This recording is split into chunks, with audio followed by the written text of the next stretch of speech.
everybody. This is Annie Collins, and you're watching Oz Living Live from Welcome in Hong Kong. I'm joined today by Satheesh, who is the founder and CEO of Kratos. So, Satheesh, thank you so much for joining me. Thanks, Annie. Thanks for the opportunity. How are you enjoying the WOW Summit so far? It's quite interesting because it's the first summit after the pandemic.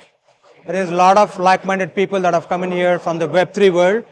And as a founder of a blockchain company, I think it's a great privilege to speak at one of the panels here yesterday and share our thoughts. Yeah, and you came from Singapore, right? Yes, Singapore. It's pretty quite different from the landscape, which here in Hong Kong, we're just starting to see pick things up. That's right. From everything. But yesterday you spoke about an interesting panel about the fusion of blockchain and AI. Correct. I would love for you to give our viewers some interesting takeaways and highlights about your panel. Absolutely. So I'll make it simplified for a layman's language. Right? Typically, if you look at a blockchain, people think it's the biggest myth in the world, which is not. All we are trying to do is that when we put some kind of information, we are storing information in multiple data points. That way it increases the trust and it becomes immutable, right? But if you look at from AI angle, AI needs clean data. If you start feeding it too much of information, the insights that it can gather will be limited, right? So we are trying to look from an healthcare angle, for example. If you start giving information about cancer research, I'm sure it can produce good insights for cancer. But you start feeding information about other diseases which is not relevant, it will give mixed results, right? So we are trying to see how we could fuse a blockchain which creates a trust. We can use AI, feed this data into the AI so that it creates very good insights. And then the models for that, for the futures. That's what we are trying to simplify in the panel with other panelists yesterday. Amazing, I'm sure it went well. Now tell me about, I know you're highly involved in helping out and supporting women farmers in India. Correct. Tell me all about that. That's very admirable of you. Thank you, Ramesh. Yeah. So I'll tell you, when we started in 2016, initial 3 years went by to just understand blockchain, where we can implement, right? We have solved problems for a lot of big companies in the world. But then when it came to our own platform, then we started looking at supply chains in general. Then we focused on the food supply chain. And when we look at the smallholder farmers across the world, there are about 500 million farmers, and most of them are women. Now today, most of their families are actually run by women in villages because they go to labor or they do the cultivation. But often they are ignored, right? They don't get the credit that they want to get. Although they are the earners, they go to labor, right? So we want to try to create a dignified, life for them to tell their story.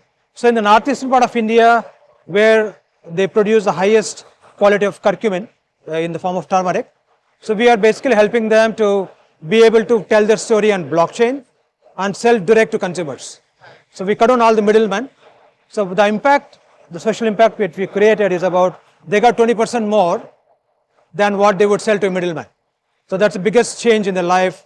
They would get about $2 last time. We were able to get back $2.4 per kilo of produce. And over 1,000 kilos of produce, that's a lot of money that they have increased.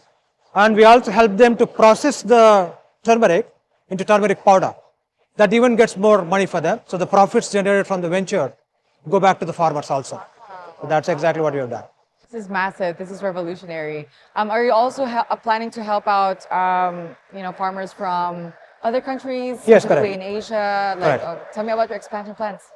Yeah, I would like to take one example from Philippines, southern part of Philippines, where there's a lot of unrest. We worked with the Union Bank of Philippines 3 years before to actually create a digital stable coins.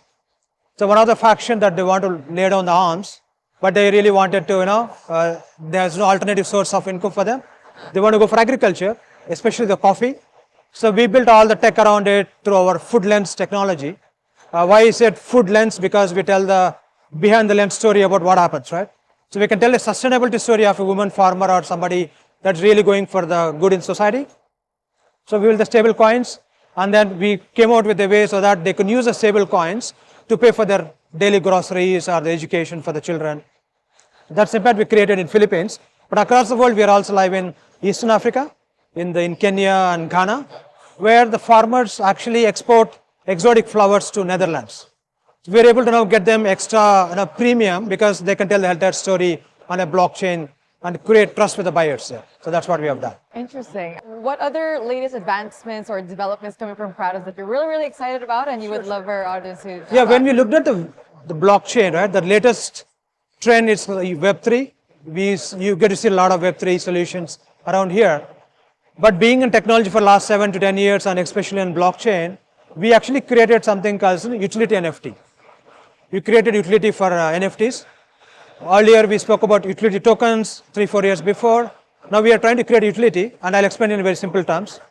If the farmer needs a loan, today they have to go to a money lender, they pay exorbitant interest rates, 24%, 36%. We're actually cutting down to 0%. And we are using Web3 in an innovative way. I'll explain. So we take a geofence the farm. With AI, we create a prediction model of how much they can produce. If I say that a farmer can produce $1,000 worth of produce in the next 6 months, we create an NFT worth $1,000. Then we create fractions of it, 100 fractions, which is one NFT is $10. So if you were to support farmers, you can just buy the $10 NFT and support them. And this is not a charity. You'll get back the money. Just that you are funding them at a zero interest. We fund the farmers so that they can get back seeds and fertilizers and do what they need. So during the course of this one, we cover with risk management, with satellite imagery, crop insurance, so that they get back $1,000 or more. So for the retail investors that came in NFTs, they get about 10 to 12% returns, because when we buy produce from the farmers and cut on the middleman, we make about 20% profits, which we share some to the farmers, some to the retail NFT investors, some for the platform. So that's what we are also rolling out now. Well, Satheesh, thank you so much. Keep on the amazing work that you're doing. I really look forward to watching your progress and looking forward to catching up with you soon. Okay, great. Thank you. Thanks for that.